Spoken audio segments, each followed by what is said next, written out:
Hello, people of the internet. Good morning, good afternoon, good evening, happy Wednesday to you all. Happy midweek. Hopefully you're having a good one, or if you're watching this at any other point in the week, hopefully having a great day nonetheless. We are going to start today's recording session with what possibly could have me weeping on camera, because Kara are back with brand new music, which already should be very exciting indeed. Kara, it's been a hot minute since we've gotten new music from them. Last time around was When I Move era at the end of 2022, one that actually the first things that we checked out when I started doing the whole channel thing after completing my master's degree. But this release is a little bit special because this is a very rare 6-member Kara release. This song, Hello, actually has a little bit of a backstory behind it. I've got Variety.com pulled up on the side, and they've done a nice in-depth article about it. But Hello was a song originally supposed to be packaged as part of their Full Bloom album in 2013, but RBW scrapped the song, and well, what we have today, they're using a Korean vocal recording from Miss Kuhara that they recorded back when this song was supposed to drop alongside the album, as well as all of the current members, including Youngji, who in 2013 wasn't even part of the group yet. And supposedly this song also has a Japanese version of it that Kuhara had on her Japanese solo album titled Midnight Queen, which is very cool indeed. But just think about this for a second, right? We freaked out in 2022 when Kara came back. First off. Two, we freaked out over the fact that throughout the MV, say the big dinner table setting, there were 6 places laid out all ready to go. At the very end of the MV, they had 6 mic stands, indicating that Kuhara had really never left the group and stuff. But the fact that she's actually, posthumously involved musically in a Kara song in 2024 blows my mind. I love the fact that this is happening as a song, just as a concept. And I'm so excited for it. Also because it's a ballad, and y'all know how much I love a good ballad around here. So, enough stalling, let's get into it. Here we go.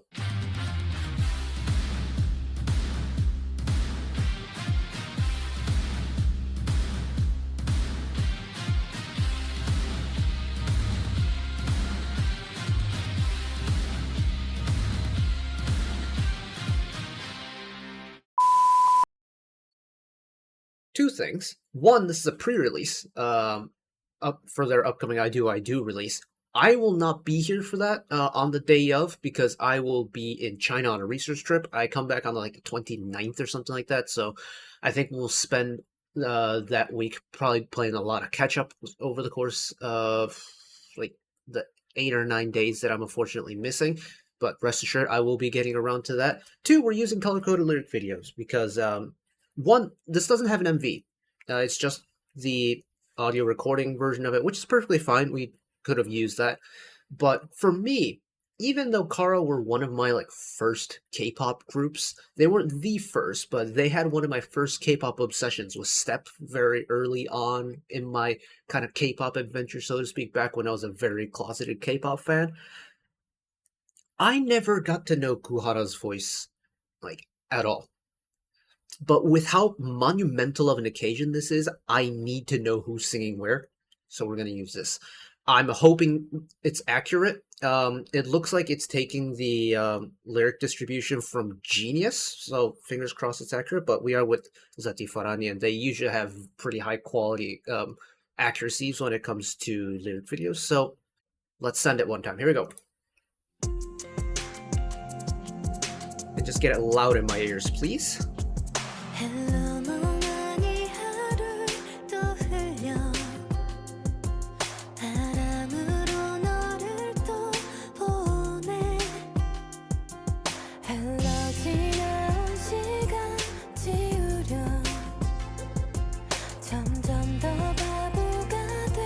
That dissipating synthesizer in the background is a cool textural touch.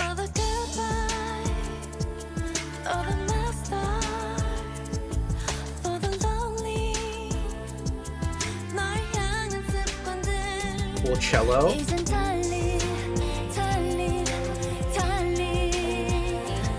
Oh, the little call and response there with Sungyeon.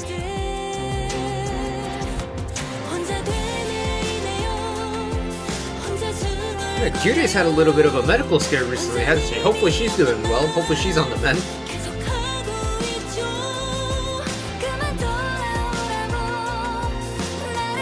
There's my 1-2 combo that I love.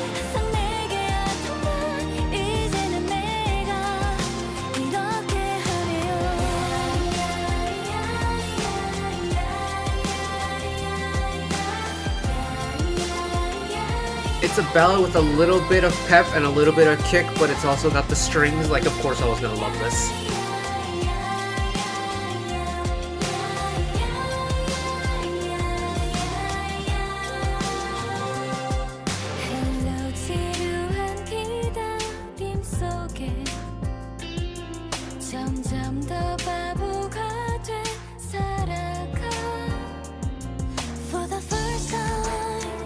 The instrumental switch into Hana there is so cool. It's so tastefully done. It's like that little section there. It's like she's giving her time, and it's got her own kind of unique instrumental mix to it. Oh, it also got a really different tone from everyone else. Hana's got a nice kind of thicker tone. Cut the pace.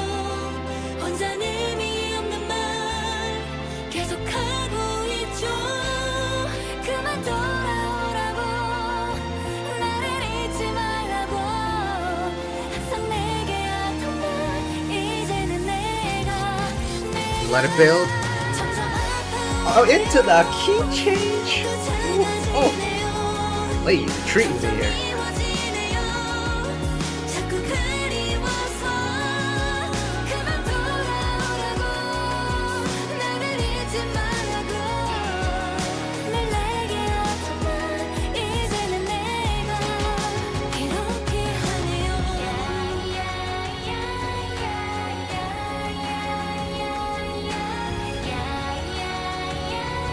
I think having this little kind of post-chorus section be the very soft consonant, I think is so smart, because you don't really hear it as the word ya, you hear it as a collection of sounds. It's the whole semantic satiation effect kicking in.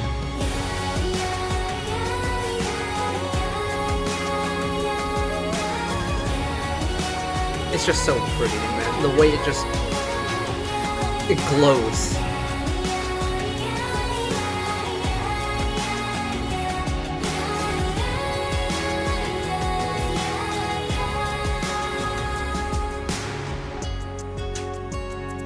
And let the instrumentals take it away. And let it ring out.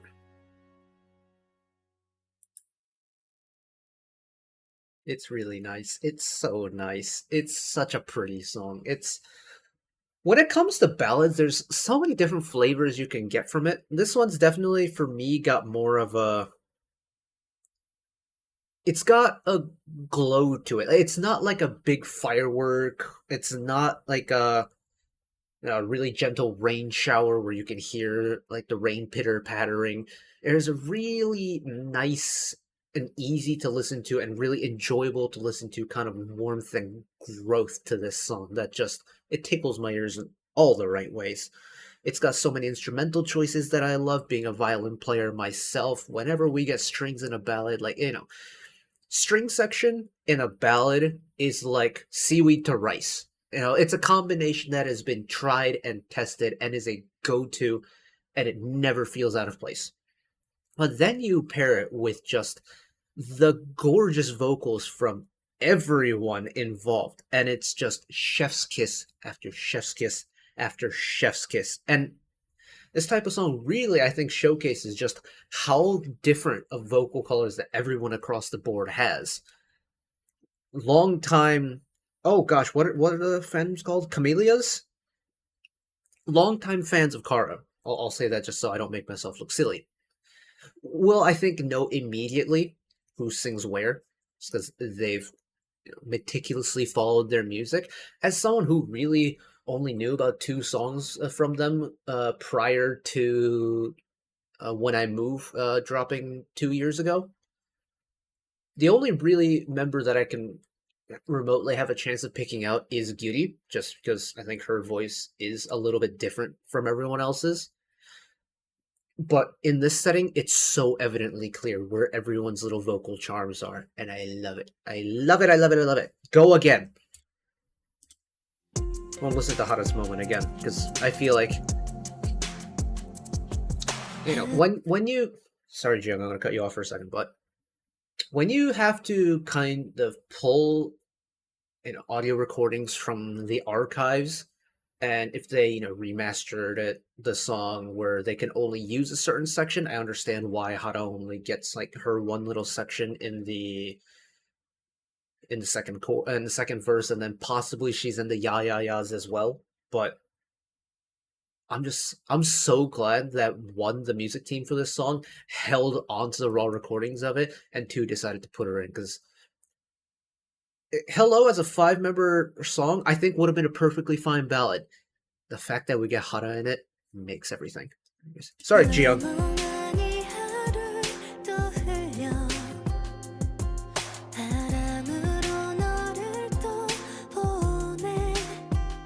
This kind of... It's like Jiyoung's got a certain breathiness to her tone. When Youngjae comes in, that breathiness is still there, but there's a little bit more of a clarity to it. Nicole's tone, like, naturally has a little bit more of a different treble level than Youngjae. Seungyeon's just delicately light and high vocal is...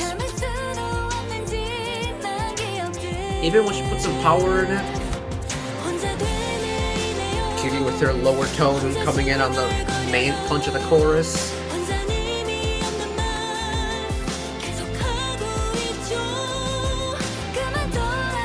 And then offsetting it with Seungyeon again. That... love a 1-2 combo like that.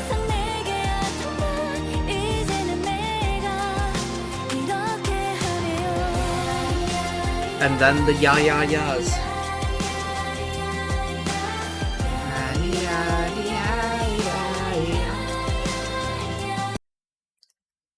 There's songs where we've come across where they have elements like this. In human psychology terms, it's called semantic satiation. And the layman's way of explaining it is if a certain word is repeated over and over so often that the meaning of the word is lost when you hear it, that's, I mean, to be fair, ya really isn't a word per se, but the fact of them using ya as this kind of repeated word, so to speak, in this case, it's got soft vowels, soft consonant, with their naturally soft delivery. Yeah, it's a perfect match. It just feels like a separate instrumental part rather than a pure vocal part now, because there's no meaning to the words here. It's just sound. Love stuff like this.